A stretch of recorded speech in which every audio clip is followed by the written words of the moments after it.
Hi. ஒரு அதிர்ச்சியான ஒரு சம்பவம்னு சொல்லலாம். ஏன்னா, ஒரு பையனோட அம்மா, ஓகே. அந்த பையனோட அம்மா, அவங்களோட பையனோட கிளாஸ்மேட் ஒரு பையன கொலை பண்ணியிருக்காங்க. என்ன ரீசன் தெரியுமா? கேட்டீங்கன்னா ரொம்ப ஷாக்கிங். சீரியஸ்லி. அந்த பையன் அவங்களோட பையனோட ஜாஸ்தி மார்க் எப்பவுமே ரொம்ப டஃப் காம்படிஷன்ல வந்து இருக்கு கிளாஸ் ரூம்ல அப்படின்ற ஒரு ரீசன்னால அந்த பையனை இந்த அம்மா கொலை பண்ணியிருக்காங்க. இல்லைங்க, சீரியஸா எனக்கு ஒரு விஷயம் மட்டும் புரியவே இல்லைங்க. ஏங்க ஒரு மார்க்குக்காக ஏன் இவ்வளோ பேரண்ட்ஸ் வந்து இவ்வளோ அரகண்டா மாறுறாங்கன்னு எனக்கு ஒண்ணுமே புரியல. ஏன்னா, அப்போதுலேருந்து நம்ம கேள்விப்படுறது என்ன? ஒரு ஹெல்த்தி காம்படிஷன். பசங்கக்குள்ள மார்க்ஸா இருந்தாலும் சரி, படிப்பா இருந்தாலும் சரி, ஏதாவது எக்ஸ்ட்ரா கரிக்குலர் ஆக்டிவிட்டீஸா இருந்தாலும் சரி, எல்லாத்துக்கும் வந்து ஒரு நல்ல ஹெல்த்தி காம்படிஷன்ஸ் தான் இருக்கணும் அப்படின்னு தான் நம்ம வந்து வளர்க்குறோம். ஆஸ் அ பேரண்டா நம்மளே வந்து ப்ரெஷர் பண்ணி, நீ மார்க் வாங்கிட்டு வா, நீ ஃபர்ஸ்ட் பிளேஸ் தான் வாங்கணும், நீ வந்து இதுல ஃபர்ஸ்ட் ப்ரைஸ் வாங்கினியா, யார் உனக்கு உனக்கு காம்படிஷனா யார் வந்து ஃபர்ஸ்ட் ப்ரைஸ் வாங்கியிருக்கா, யார் வந்து ஃபர்ஸ்ட் ரேங்க் வாங்கியிருக்கா, அவங்க மேல உடனே ஒரு வெஞ்சன்ஸ், அவங்க மேல உடனே ஒரு ஜெல்லசி. இந்த மாதிரி நீங்க பசங்களுக்கு சொல்லி கொடுத்தா நாளைக்கு சொசைட்டி எப்படி இருக்கும்? புரியல. நீங்க வந்து பசங்கள சக்சஸ்ஃபுல்லா வளர்க்குறோம், அவங்க தான் எல்லாத்துலயும் ஃபர்ஸ்ட்டா வரணும்னு நெனச்சுட்டு, உங்க தலையில மண்ண தூக்கி போட்டுட்டு இருக்கீங்கன்னு தெரிஞ்சுக்கோங்க. ஏன்னா, தோல்வி அப்படின்றது அவங்கனால தாங்க முடியாது போயிடும். வின்னிங் வின்னிங் எப்பவுமே வந்து winning winning winning and losing is part of life தானே.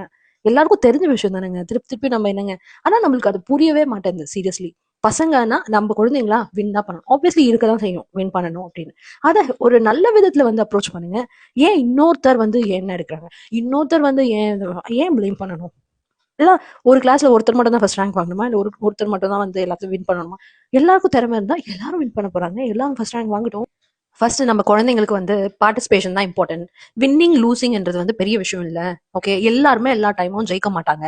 லூசிங் அப்படின்றதும் நம்ம வந்து ஏத்துக்கணும். Success is not only life அப்படின்றத தயவு செய்து சொல்லி தரணுங்க. ஏன்னா, பேரண்ட்ஸ், அதாவது பேரண்ட்ஸ் போடுற ப்ரெஷர்ல வந்து பசங்கக்குள்ள அவ்வளோ ஒரு அரகன்சி, வெஞ்சன்ஸ் வந்து இப்போ இந்த சின்ன சின்ன வயசுலயே வருது அப்படின்னும் போது டிஸ்ஹார்ட்னிங்கா இருக்கு சீரியஸ்லி. ஏன்னா இது ஃபியூச்சர். நம்ம வளர்க்குறது எல்லாமே வந்து ஃபியூச்சர்ல ஒரு ஆளுங்களா உருவாகி எல்லா நாட்டையே ஆள போறவங்க. அப்படி இருக்கும்போது இந்த மாதிரி ஒரு மென்டாலிட்டியில அவங்க வந்தாங்கன்னா எப்படி அவங்களால வந்து எல்லாத்தையும் சர்வே பண்ண முடியும்னு எனக்கு தெரியல.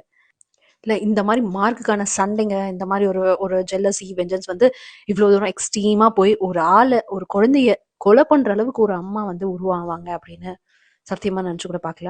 இது இங்கவே ஸ்டாப் ஆகணும். இதுக்கு மேலே இது தொடரக்கூடாது. எல்லாருக்கும் எல்லா தெளிவும் இருக்கு. ஆனா வந்து அது நான் எனக்கு நம்மளுக்கு நம்ம குழந்தைங்க அப்படின்னு வரும்போது அவங்க இந்த சொசைட்டியோட ப்ரெஷர்னாலையும் சொசைட்டியோட எக்ஸ்பெக்டேஷனை மீட் பண்ணும் அப்படின்றதுனாலையும் அந்த குழந்தைங்களை போட்டு பழி வாங்கி இன்னொருத்தர் லைஃபையும் கெடுத்து எதுக்குங்க இதெல்லாம்? இதோட ஸ்டாப் பண்ணும்.